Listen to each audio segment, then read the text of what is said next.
ازيكم عاملين ايه؟ النهارده اليوم الخامس من رحلتي لبناء الشركه. النهارده هنتكلم انك ازاي تقدر تطلق شركتك وتجيب اول راس مال. ما تنساش تعمل لايك وسبسكرايب، ويلا بينا عشان نبدا الفيديو. والنهارده هنتكلم عن 3 حاجات. اول حاجه الاطلاق الرسمي، تاني حاجه المنتج الاول للتجربه، تالت حاجه الاطلاق. خلينا نبدا باول حاجه، الاطلاق الرسمي. الاطلاق الرسمي يعني ايه؟ الاطلاق الرسمي هو هيكون عباره عن لو انت عايز تطلق شركتك او مشروعك دلوقتي حالا او النهارده على طول. طب معتز انا مش فاهم ابدا دلوقتي ازاي؟ هقول لك. اول حاجه الستارت ناو. اول ما تيجي تبدا انت قبل ما تعمل ويب سايت ليك، قبل ما تعمل اي صفحات على السوشيال ميديا، انت على صفحتك انت الخاصه بيك هتنزل ستوري او هتنزل بوست هتقول فيه على مهارتك، تتكلم فيه على مهارتك، ومثلا تقول ان انت عامل خصم كويس جدا. اهم حاجه ان انت تجيب عميل او كام عميل من السوشيال ميديا او من دايرتك. ده لو انت عايز تطلق شركتك او مشروعك دلوقتي. احنا هنستخدم الكلام ده في ايه؟ انا هقول لك دلوقتي. انت اول ما تنزل ستوريات مطلوب منك انك تجيب اول عميل. مش شرط عميل واحد، انت ممكن يجي لك كذا عميل، بس اللي يرزقك بيه ربنا مفيش اي مشكله. هتفضل تنزل استوريهات لحد لما يجي لك عميل. يعني هفضل انزل خلال قد ايه؟ يومين، 3، 4، اسبوع، مفيش عدد معين، بس انت هتنزل لحد لما يجي لك اول عميل. طيب انا هنا استفدت ايه؟ انت استفدت اللي انت بدأت على طول من غير رأس مال نهائي. انت اصلا بتنزل ستوري عادي، انت ولا محتاج فيها تعمل ادز اللي هو الاعلانات علشان تجيب عميل، ولا محتاج اي حاجه. انت اصلا العميل اللي هيجي لك من خلال الناس اللي انت عارفها او صحابك او الناس اللي على السوشيال ميديا عندك. تاني حاجه انت هتستفاد بيها ان هيجي لك كاش على طول، هيجي لك اصلا فلوس على طول. انت اصلا طبيعي ان انت اول ما تبدا شغل انت بتاخد ديبوزيت، سواء بقى الديبوزيت ده انت بتحدده 20 30 40، انت اللي بتحدد الديبوزيت ده بنفسك. تالت حاجه انت هتستفاد بيها انك بتجرب السوق. بس انت اول مره هتكون مثلا خايف، هتكون متردد، طب انا هجيب الاول عميل ده ازاي، طب انا هتكلم معاه ازاي، وهكذا. اسئله كتير انت تسالها لنفسك. فانت لما تجرب من على السوشيال ميديا عندك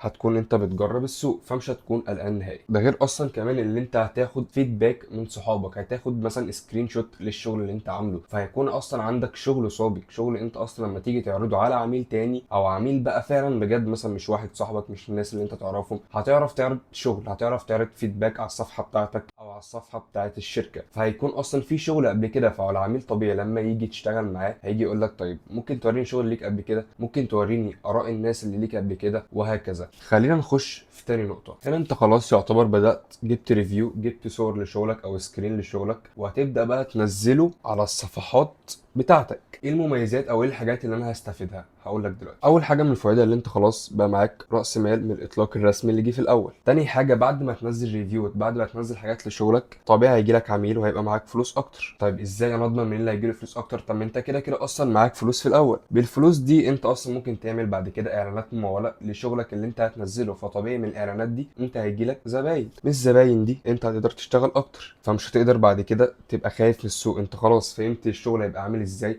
فهمت اللي انت هتعرف تتعامل مع العميل ازاي، مش هيبقى في خوف من السوق. بعد كده اصلا هيكون في ريفيو اكتر، هيكون في فيدباك اكتر، وهكذا، والعجله هتدور. خلينا نخش في ثالث نقطه. ثالث حاجه اللي انت خلاص هتبدا تطلق شركتك بشكل رسمي. خليني قبل ما ابدا اشرح لك، لو في اي حاجه انت مش فاهمها او اي حاجه انت عطلان فيها، انت ممكن تبعت لي تحت في الكومنتات، وممكن اتواصل معاك بقى خلال برايفت، او ممكن ارد عليك في الكومنتات لو هي حاجه بسيطه. الاطلاق الرسمي ده عباره عن ايه او ايه فكرته؟ الاطلاق الرسمي اللي انت خلاص يعتبر انت طبقت الحاجه الاولى والثانيه. الحاجه الاولى والثانيه بعد ما تطبقهم هم يعتبر في الاخر الحاجه اللي انت هتفتحها في الشركه او الحاجه اللي انت تعملها في الشركه. يعني انت خلاص فتحت شركتك بقى، سواء انت هتعملها 24 ساعه، سواء انت مثلا سواء انت هتعمل خدمات او برودكت او نوليدج، على حسب بقى التايم اللي انت هتفتحه. انت يعتبر خلاص فتحت بشكل رسمي. احنا في الاول كنا بنمهد لفتح البيزنس، ده كده يعتبر خلاص انت فتحت بشكل رسمي. الاطلاق الرسمي يعني انت مثلا لو في اي ريفيو مثلا او في اي مشاكل انت واجهتها، يا ريت تظبطها في حمله الاطلاق، او اللي انت خلاص فتحت شركتك او فتحت البروجكت بتاعك. يعني مثلا لو في اي مشاكل انت واجهتها في الاول،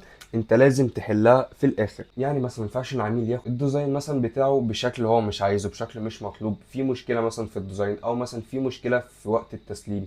لازم تظبط كل ده قبل الاطلاق الرسمي. وبس، ده كان فيديو النهارده. لو في اي حد مش فاهم اي حاجه تاني يا ريت يكتب لي تحت في الكومنتات، لو سؤال بسيط ممكن ارد عليه بحيث ان هو يفهمه، ولو محتاج اللي هو شرح اكتر مفيش اي مشاكل، انا ممكن اتواصل معاه برايفت. ما تنساش تشترك في القناه وتعمل لايك، عايزين نوصل ل 1000 متابع.